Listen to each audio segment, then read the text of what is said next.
ઉત્તર ભારતમાં મેઘરાજાના તાંડવની તો ઉત્તરાખંડમાં વરસાદી આફત યથાવત છે। દેવભૂમિ ઉત્તરાખંડમાં અનેક સ્થળોએ ભારે વરસાદ બાદ નદીઓમાં ભારે પૂર આવ્યું છે।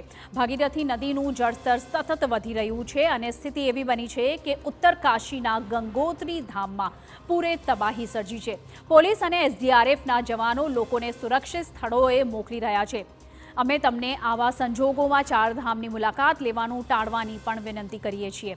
પૂરના કારણે કેવી રીતે બદલાઈ ગંગોત્રી ધામની હાલત તે તમે દ્રશ્યોમાં સાફ જોઈ શકો છો।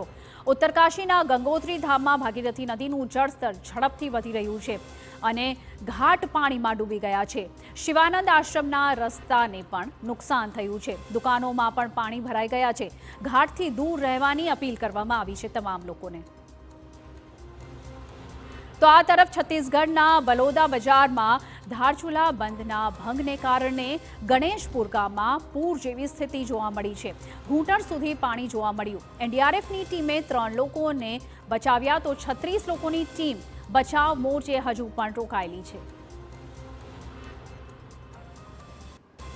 મધ્યપ્રદેશના ડિંડોરીમાં સિવની નદી પાણી ખતરનાક રીતે વધી રહ્યું છે। નદીના પાણી રસ્તા પર ફરી વળ્યા હતા।